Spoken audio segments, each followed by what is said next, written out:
정도 관련성이 높아 보이거든요. 기초연금이 지금 70%까지 일률적으로 똑같이 지급을 하는데 그게 지금 1인당 37만? 35만 원. 34만. 이제 네. 부부면은 또 20% 깎아가지고 그러면 35만 원, 20%면 7만 원 56만 깎으면 원 28만 원 곱하기 부부면 56만 원 네. 받는 거네요. 근데 이게 상위 하위 70%의 상단 위쪽 70% 선들은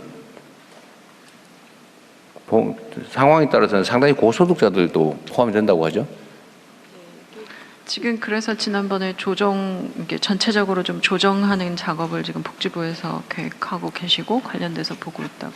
그러니까 이미 받고 있는 걸 깎는 거는 좀 문제가 좀 있을 것 같고. 네. 근데 새로 우리가 매년 증액해 가는 거. 네.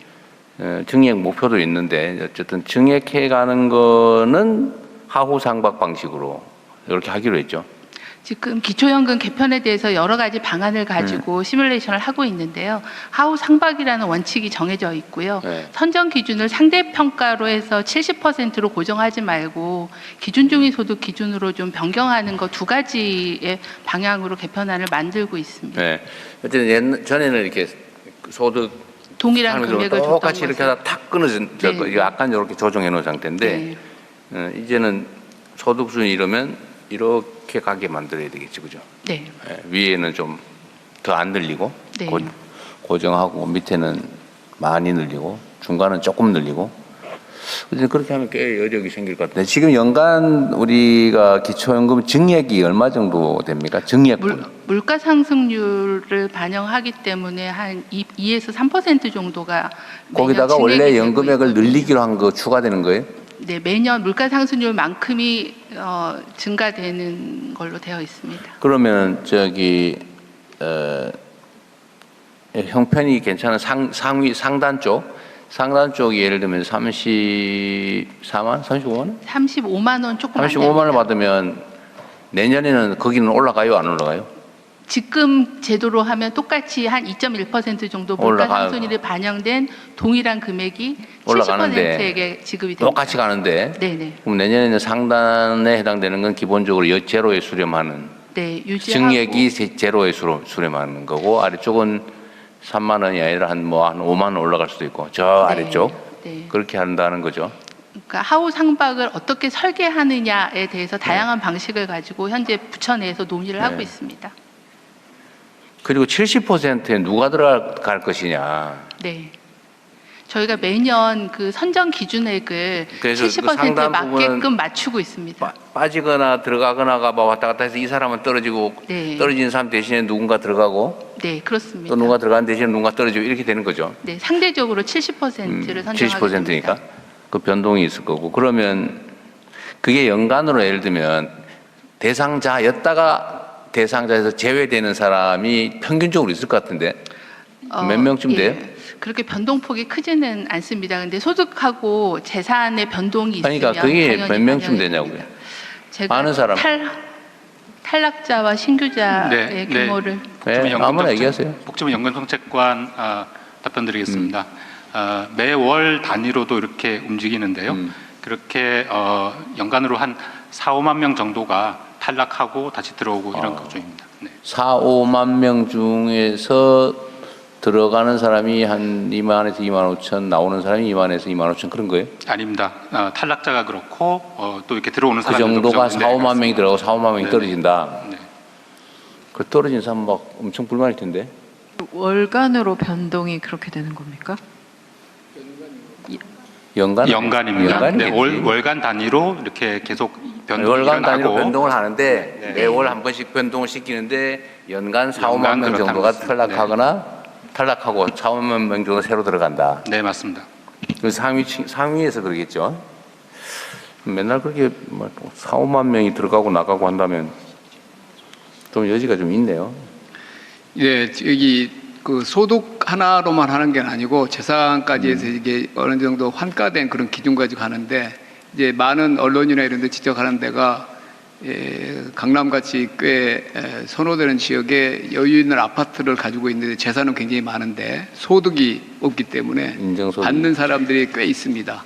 그래서 그런 근데 가진 부동산은 원래 월 소득으로 환산하지 않아요? 근데 그 환산 기준이라는 것이 통념적으로 생각하는 것까지 그렇게 정교하게 되지 않아서 사람들이 생각하는 저런 재산을 가진 사람 왜 기초연금을 받느냐 이런 게 꽤 지적이 있어서 그런 부분을 좀 개선 방안을 같이 짜고 있습니다.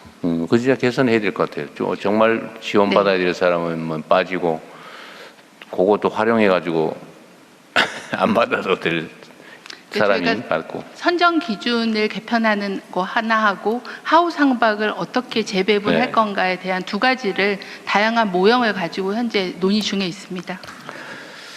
여기 네. 말씀하신 것 같이 기준을 정하면 그 이제 경계선에서 왔다 갔다 할 수는 있는데 그게 매월 기준으로 하는 것이 사실 그게 어떤지 연 단위로 기준을 조금 정교하게 하면 연 단위로 조정하는 게 낫지 어떤 달에는 포함됐다 안 됐다 하는 게 사람들에게는 어떤 그건 뭐 나중에 점검을 해보고 네, 해보시면 만으로 나름 65세에 진입하시는 어르신들이 생애 기준으로 진입을 하시기 때문에 매번 새로 진입자들에 대한 평가, 신청 평가가 진행이 되고 있습니다. 그 아까 대답하셨던 분 신규로 나이가 돼서 들어오는 사람은 그건 너무 당연한 거고 내가 물어보고 싶은 거는 심사를 어쨌든 하잖아요. 70% 안에 들어가냐 바뀌냐 아니냐 해서 들어가 있다가 당신은 이제 안 돼. 사망한 경우 빼고 당신은 소득 기준을 넘었어라고 탈락하는 사람 몇 명쯤 됩니까? 몰라요? 지금 말씀하신 게 그 신규 말고 탈락자가 얼마나 되냐고. 네, 탈락자 사망을 안 했는데 네. 탈락한 사람이 얼마나 되냐고. 그러니까 소득 재산 기준이 초과해서 탈락하시는 아니 그 사람이 몇 분들 명이나 되냐고. 그게 아까 말씀드렸던 4-5만 명. 4-5만 명이라고 말씀드린 겁니다. 4-5만 명이 탈락을 하고 그런데 새로 나이가 돼서 들어오는 사람을 포함해서 새로 들어오는 사람이 4-5만 명이다. 신규 나이와 그러니까 탈락한 대상이 사람들은 이제 사망자도 있고 또 아니 근데 자꾸 얘기를 이상하게 모르면 모른다고 하고 나중에 주세요. 내가 사망자 빼고 하라고 분명히 얘기했잖아. 자꾸 사망자를 넣어요. 자신 한번 있어요 그 숫자? 내가 좀 이상해서 그래 그게. 그러니까 매년 변동을 사유에 따라서 어느 정도 규모로 변동하는지 통계를 확인해서 별도로 보고 드리겠습니다. 대충이라도 알면 되지 뭐 아무렇게 얘기하면 안 되죠. 탈락자 그러니까 재산 평가가 변동이 돼서 탈락하는 사람 죽으면 당연히 대상이 제외지. 이거는 하나만 하는 소리고 사망한 게 아닌데 재산 상황이 변동이 돼서 나이로는 대상이 될 수 있는데 떨어진 사람이 몇 명쯤 될까 대충 4-5만 명 뭐 그렇다 치고요.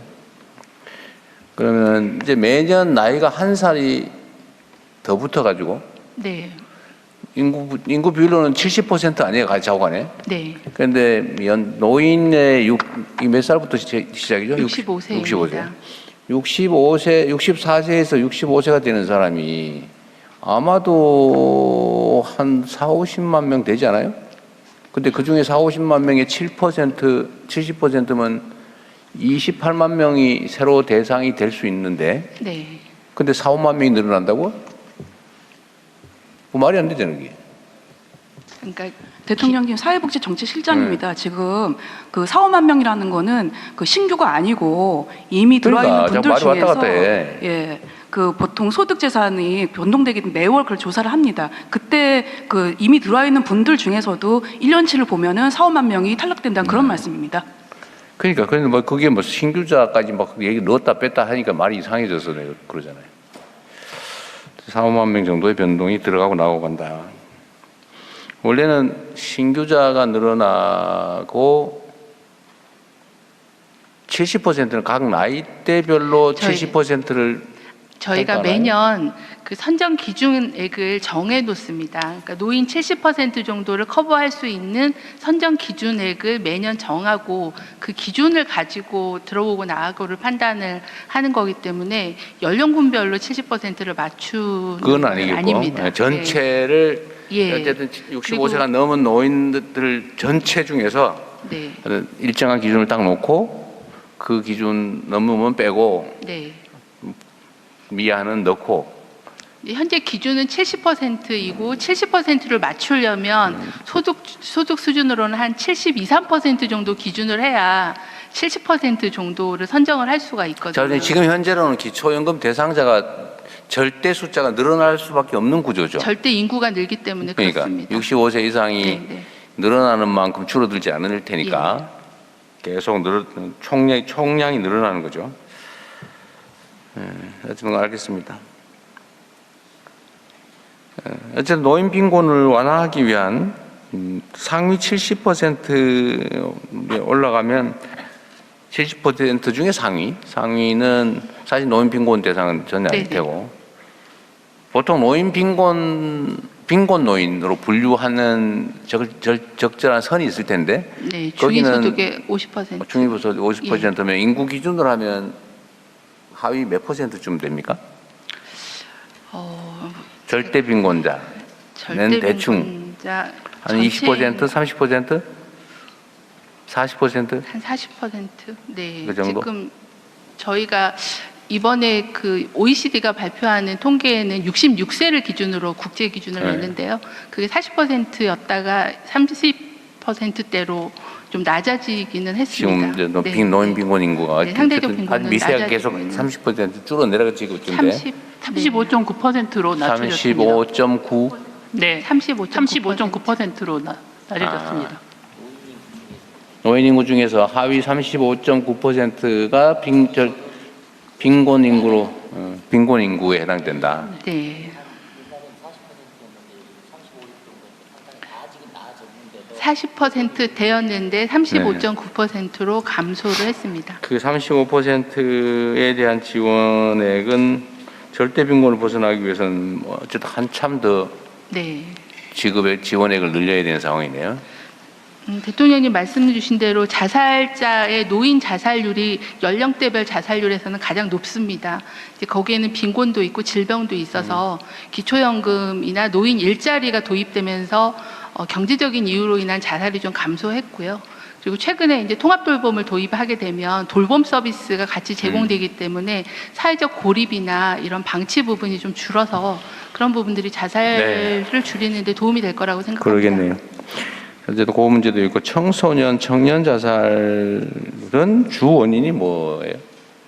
청소년인 경우에는 주로 그 학업에 학업. 대한 스트레스 또는 이제 왕따 같은 그런 사회적 고립 문제, 또 SNS에 대한 중독 이런 다양한 그런 정서적인 문제. 제일 이런 많은 것들이, 거는 예. 제일 많은 게 지금 그거는 이제 아마 뭐 그런 인간 관계 위기에서 오는 거가 많을 거라고 생각하는데요. 올해 저희가 교육부랑 학업 이유가 제일 큰 것 같다 여전히. 예, 관계에서 오는 위기가 관계 많을 것 위기. 같습니다. 예, 그래서 올해 저희가 교육부랑 청소년 심리 부검을 처음으로 도입을 합니다. 그래서 심층적으로 어떤 원인이 네. 자살에 이르렀는가에 대한 분석을 좀 해서 데이터 기반으로 네. 대책을 만들도록 하겠습니다. 지금까지는 그 소위 뭔 자살 심리 부검. 심리 부검을 지금까지는 많이 안 했나 보죠? 성인들을 대상으로 해서 한 1,600명 정도 매년 하고 있는데요. 청소년에 대해서는 저희가 하지 아직 안 못했었습니다. 예. 하여튼 자살 대책은 각 부처청이 조금씩 다 관련성이 있는데 그중에 제일 관련성이 높은 게 아마 보건복지 같아요. 네. 잘 챙겨주시기를 바라고요. 의료개혁은 지금 별 무리 없이 잘 진행되고 있나요?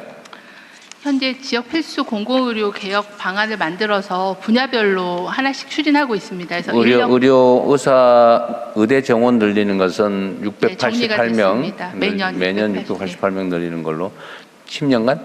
하고 5년간 추계를 688명을 하기로 하고 되어 그 후에는 다시 평가를 해서 더 5년 어떻게 단위로. 할지를 5년 단위로 하기로 예. 했고 근데 그 의사를 다 지역 의사제로 증원을 했다는 게 의미가 있고요. 이번에는 네. 지역 그래서 공공 지역 지역 의사제라는 법이 새로 도입이 됐고 증원된 인력은 모두 다 지역 의사제로 의무 복무를 하게 됩니다. 그게 있어요. 네.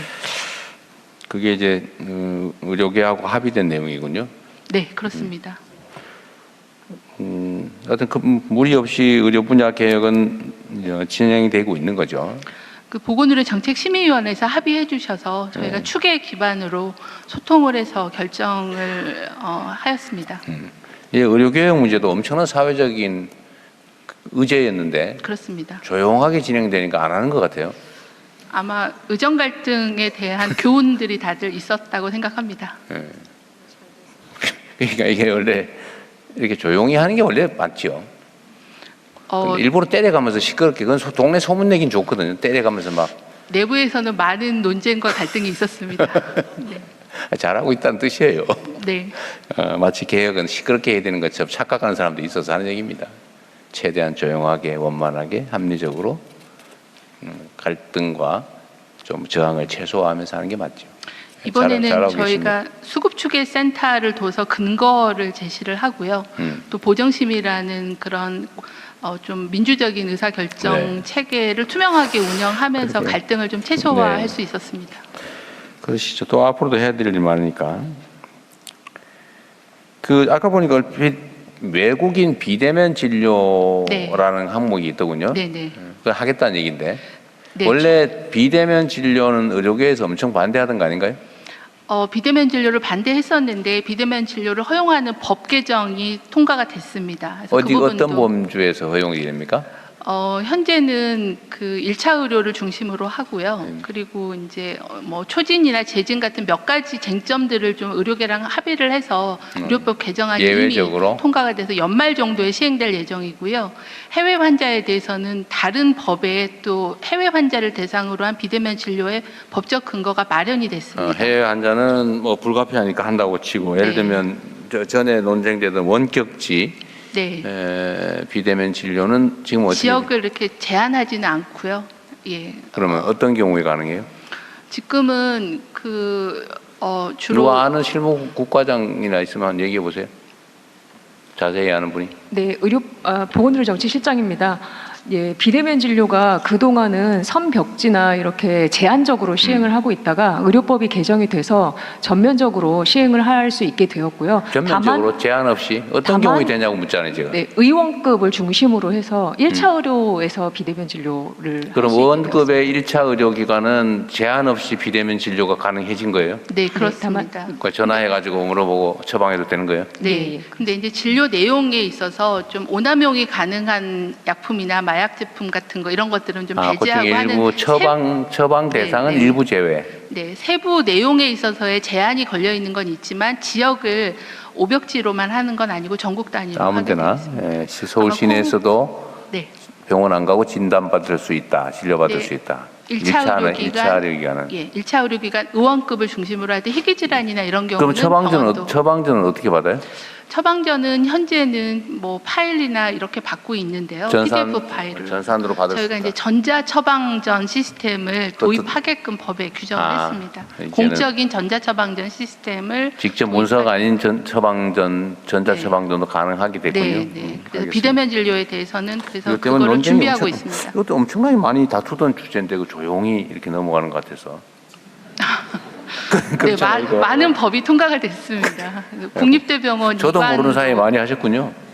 네, 국회에서 많이 네, 도와주셨습니다. 잘하셨습니다.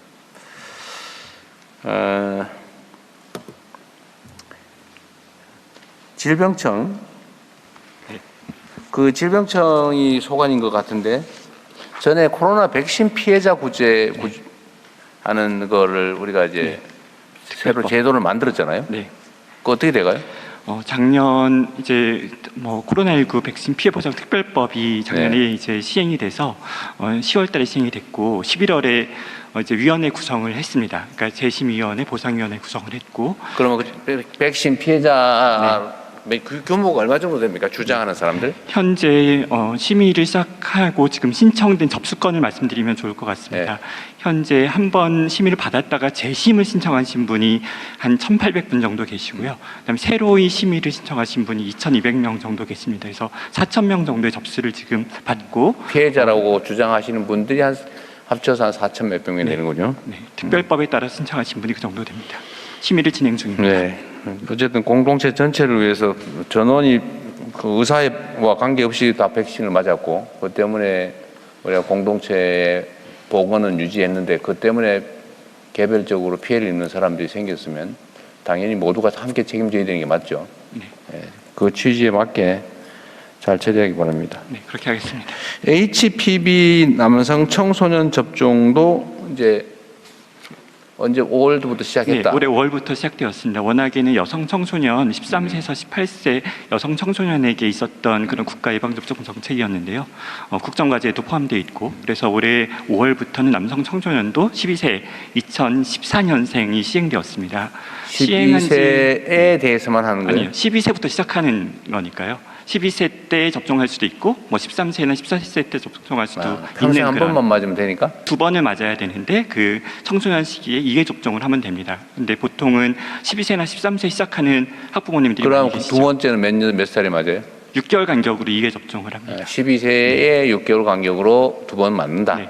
근데 지금 12세 연령대에서 남성 청소년은 5월부터 사업을 시작했고 여성 청소년은 늘 해왔던 일이니까 1월부터 접종을 하는데 사실 남성 청소년의 접종률이 더 빠르게 진행되고 있어서 이 정책에 대한 호응이 좋습니다. 이게 원래 그 여성 청년들이 많이 요구하던 거죠. 네.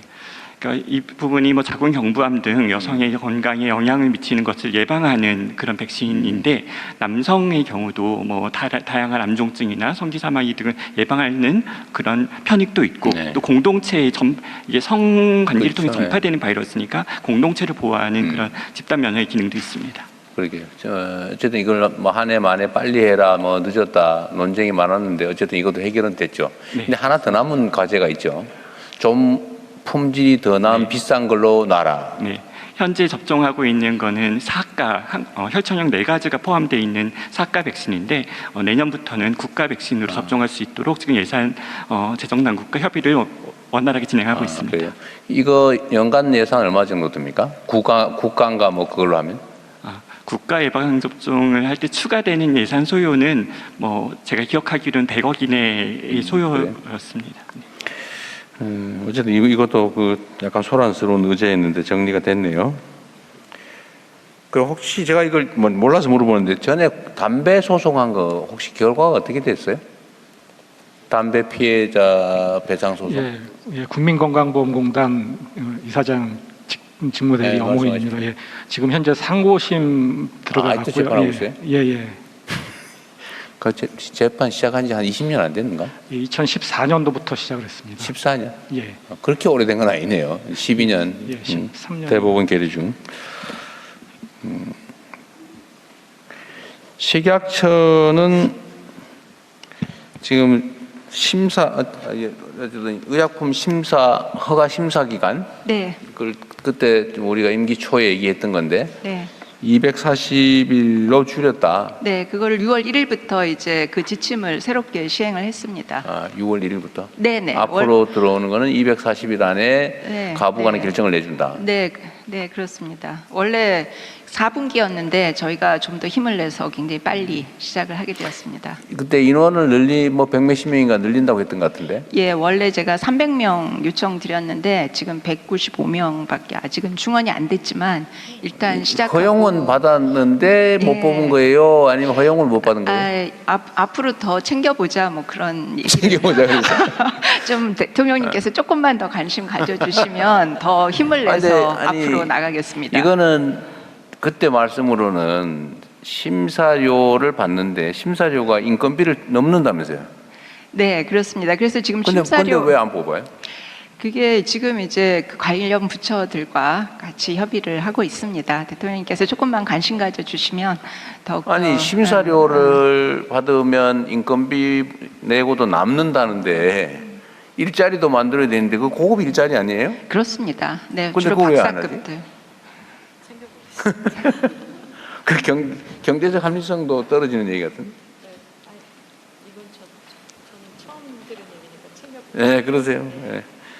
총리께서 좀 챙겨보기로 하고요. 여기 요 관련해서 우리 참관단 말씀하실 게 있으면 좀 할까요? 네, 발언을 희망하시는 분은 손을 들어주시면 마이크를 전달해드리도록 하겠습니다. 간단히 자기 소개 후 질의를 해주시면 감사하겠습니다. 네, 제가 계속 지금 4번째인데 준비한 거 다 잊지 마시고 가능하면 요약해서 해주면 좋겠어요. 네, 감사합니다. 저는 경기도에서 거의 20년 가까이 주로 이제 정신응급, 행정입원, 중증 정신질환에 대한 입원 치료를 전담해 오고 있는 정신건강의학과 전문의입니다. 그리고 병원을 운영하고 있습니다. 저는 보건복지부 장관님께 건의 및 질문을 드리고 싶은데요. 그 필수 의료에 대해서 지금 상당히 많이 관심을 가지고 계시고, 분만, 소아, 응급, 지역, 중증 이렇게 관심을 많이 가지고 계신데, 제가 볼 때는 이 필수 의료에 꼭 하나 추가돼야 될 게 정신이 빠진 것 같습니다. 이 자살률과도 아주 직결된 이런 정신 응급도 있고, 그리고 위험성을 아주 내포하고 있는 중증 정신 질환도 있기 때문에 이런 필수 의료 정책을 하실 때 신체 질환만이 아니고 정신적인 부분에 대해서도 좀 관심을 많이 가져주셨으면 하는 그런 바람인데, 어떤 계획이 있으신지 질문드리고 싶습니다. 네, 너무 포괄적인 얘기여서 열심히 좀 검토해 주시고요. 이거는 전에 저도 개인적으로 관심 있던 부분인데, 정신질환은 개인이 감당하기 어려운 그리고 사회적 피해가 너무 큰 질병이기도 하죠. 뭔가 좀 지금과는 다른 근본적인 대책이 필요한 것 같긴 합니다. 하실 말씀 있으면 간단히 하셔도 괜찮습니다. 네, 말씀 주신 대로 그 정신응급에 대한 대응 체계가 굉장히 중요합니다. 20년 동안 수고해 주셔서 감사하다는 말씀 드리고요. 정신응급 환자들이 그 시급하게 입원 결정을 받고 또 입원할 병원을 배정받을 수 있게끔 하는 시스템도 강화하겠고요. 말씀 주신 대로 필수 의료에 좀 반영이 돼서 필수 의료에 따른 지원을 좀 받을 수 있는 방안을 긍정적으로 검토를 하겠습니다. 네, 또 다른 분 있으면 말씀하시고. 예. 앞에 앉으신 분. 예. 감사합니다. 저는 동물 실험을 하는 전문 기술 인력을 양성하는 최현식입니다. 아까 우리 장관님도 말씀하셨는데 제약 바이오에서 글로벌 5강을 지금 하시겠다 하셨는데요. 실제 잘 아시겠지만 신약 개발 기간이 깁니다. 그런데 그 과정에서 우리 사람한테 하는 임상 시험의 IND를 하기 위해서 동물에서 실험한 비임상 이 부분에 대한 기관, 즉 CRO죠. 거기에 대한 지원이 전혀 없는 걸로 알고 있습니다. 사실 되게 중요한 부분인데요. 우리 대통령께 짧게 말씀드리겠습니다. 잘 모르시니까요. 사람한테 하는 거는 임상 시험입니다. 근데 비임상 시험, 이 B자가 들어가서 그런지 B자는 살아있는 생명체 중에 사람이 아닌 생명체, 동물을 이용해서 실험하는 것입니다. 그래서 그런지 모르겠습니다만 조금은 천대받지 않나 하는 생각이 많이 듭니다. 대단히 중요한데 동물 실험이 잘못되면 사람이 죽는 그런 결과를 낼 수 있기 때문에 이런 비임상, 주로 민간입니다. 민간이라서 지원을 못 하시는지 모르겠지만 임상은 주로 병원에서 하기 때문에 그동안 많이 지원된 걸로 알고 있습니다. 그래서 이 부분에 대해서 혹시라도 가지고 계시는 견해가 있으신지 하고 좀 여쭤보겠습니다. 관심 갖도록 하십시오, 앞으로. 네. 또, 네. 한 분만 얘기하고, 네. 뒷줄에 네 번째 계신 분. 간단히 자기소개 후 질의해 주시기 바라겠습니다. 네. 안녕하십니까. 저는 충남대학병원, 충북대학병원에서 방사선사로 35년을 재직하고 21년도 리타이어한 충북 청주에서 올라온 오원영입니다. 복지부 장관님께 한 가지 질의드리려고 합니다. 업무보고 8쪽에 보시면 응급 이송 혁신 시범 사업 성과라는 보고서가 있는데요. 언론에도 회자됐다시피 충북 청주에서 뺑뺑이 산모가 부산 동아대로 가서 태아가 사망한 사고가 있었습니다. 그리고 장관님께서 충북대병원을 다녀가신 직후에도 산모가 또 응급 환자 상태에서 진료를 못하고 타 시도로 넘어가서 진료를 받은 경우가 있는데요. 현재 응급 환자 발생 시 획기적인 혁신시범 사업 성과를 구체적으로 어떻게 하실 건지, 그리고 현재 응급치료 환자 발생 시에 환자 체계가 어떻게 되어 있는지 혹시 알고 있는지 궁금해서 말씀드렸습니다. 네, 최연식님께서 말씀 주신 비임상 시험에 대해서도 지원을 좀 강화하라는 말씀 동의하고요. 저희가 이제 범부처 전주기 신약개발사업단을 해서 말하는 전주기는 후보물질 발굴부터 동물 인피 임상실험, 임상실험, 사업화까지를 다 연계하는 그런 큰 사업단을 가지고 있습니다. 말씀하신 대로 비임상 시험에 대한 인프라나 지원 부분도 어느 정도 투자하고 있는지 투자 강화의 부분에 대해서 좀 챙겨보도록 하겠습니다. 제가 그 통계까지는 갖고 있지는 못해서요. 오원영님께서 말씀 주신 부분은 특히 충청도 지역이 특히 산모에 대한 진료 체계가 굉장히 부족한 상황입니다. 인프라가. 그래서 다른 지역으로 전원도 많이 하고 있는 상황이어서 모자의료 같은 경우는 모자의료 센터를 중심으로 하되 모든 그 분만기관이 다 24시간 대응이 어렵기 때문에 중앙 모자의료 센터에서 전원팀을 가지고서 어느 병원으로 전원할 건가에 대한 전원 조정도 강화하겠고 중증이나 권역 모자의료 센터에 대한 인력이나 수가를 보강하는 그런 계획을 가지고 있습니다. 그래서 하나는 기관의 그 분만 역량을 높이고 기관 간의 네트워크를 강화하는 쪽으로 추진하겠습니다. 네, 너무 적절히 하시면 되고요. 이번에는 뭐 우리 국민 의견 한번 들어보죠. 다음으로 온라인 국민 의견과 질문을 소개해드리겠습니다. 먼저 보건복지부 업무와 관련된 내용입니다. 투브핫 2692님께서 주신 질문입니다. 암 환자를 유인해 실손보험을 편취하는 불법 요양병원 적발 계획에 대해 물으셨습니다. 그리고 진MG1님께서 주신 질문입니다. 부양 의무자 폐지 이후 이를 악용해 생계급여를 불법으로 악용해서 타는 경우에 대한 대책이 있는지 물으셨습니다. 네, 아까 사회자가 자꾸 질의하세요 이러니까 이게 국회인 줄 알고 여기 의견을 얘기하는 거지 뭘 알아내기 위해서 질의하는 건 아니죠. 의견을 뭐 그 의견은 질의도 있을 수 있고 물어볼 수도 있고 개선 의견을 낼 수도 있고 지적일 수도 있고 그냥 질의가 아니고 의견을 내라고 하십시오. 예, 알겠습니다. 예, 그래 내가 뭐 물어봐야 되나 이런 강박관념을 가지지 않게. 자기가 하고 싶은 얘기를 하세요. 네. 네, 여기에 대해서 꼭 뭐 반드시 답을 해야 될 사안인지는 판단해가지고 하고,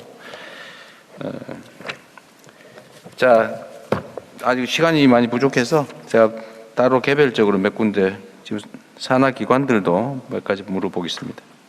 건강보험심사평가원 어디 있어요? 그래요. 여기 우리 사회수석이 갔다가 지원해서 떨어진 데 아니에요? 아니 뭐 사실인데 뭘 그래요?